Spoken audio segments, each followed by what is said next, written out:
Hello, my name is Linda Wasylciw, also known as L.M. Wasylciw and or Professor Scry, and I'm going to tell you about my greatest adventure, which began with a small sailing journey.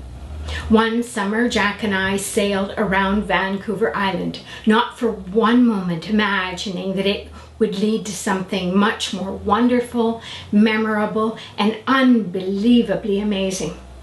That small journey had quickly developed into a major sailing adventure spanning the South Pacific. I suppose for me, it grew from that night when after we had rounded the northern tip of Vancouver Island. I knew then that I wanted to sail away.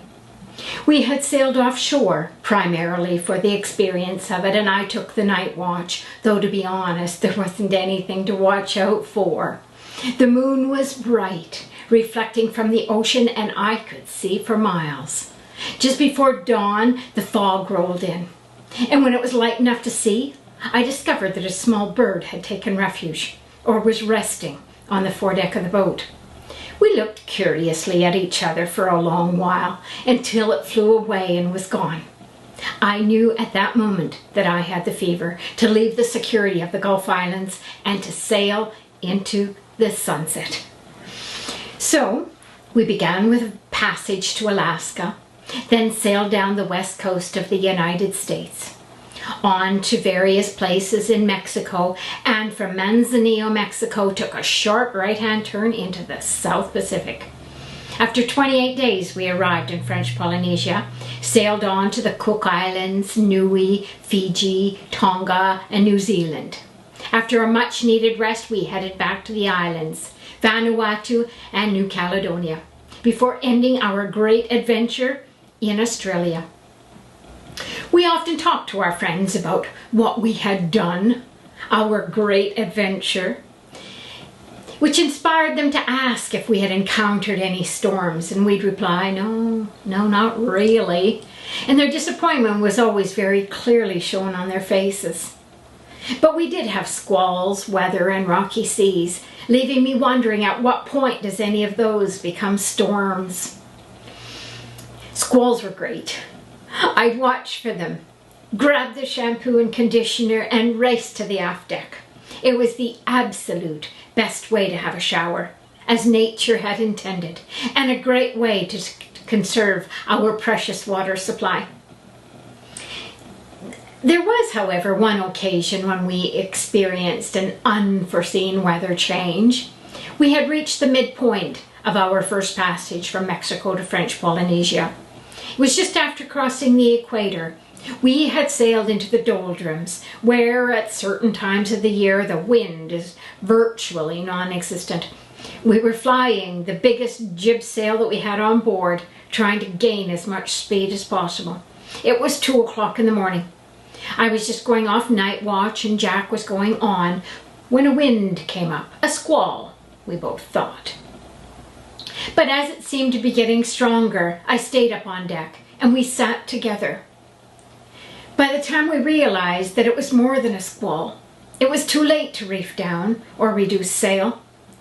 The sails were so taut that it was impossible to budge them, try as we might. The wind became ferocious, and the sailboat was very soon lying virtually horizontally in the water. The coaming on the edge of the decking was underwater. The decking was underwater, and at some point I went below and hoped for the best. The mast could have come down at any moment. There was nothing that either of us could do. Yet Jack stood at the wheel, equally as anxious for the weather to pass. Below deck, the sound was deafening as the boat raged on and the vibration was intense. The force of nature was revealing itself fully and completely. Finally, 8 hours later, it stopped as quickly as it had begun. We had escaped unscathed, but the GPS did record our fastest speed at 18 knots. Knowing that was even scarier. From that day forward, we never hesitated in reducing sail at even the slightest hint of a squall.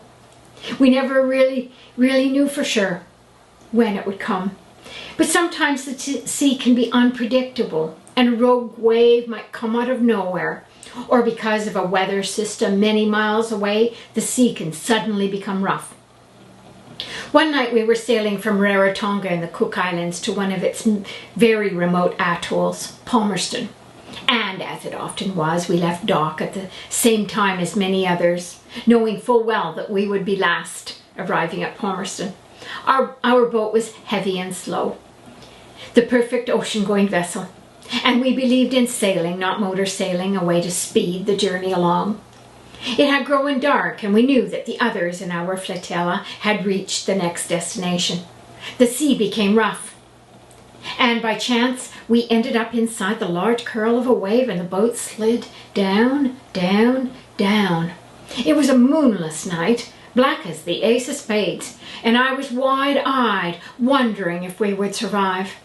I knew that we were in a precarious position of experiencing a knockdown. That's when the top of the mast hits the water. Luckily, we didn't. Hours later, we sailed into the anchorage. Every sailboat was awaiting our arrival. Deck lights and flashlights, everything blazing away. It looked like a small floating village.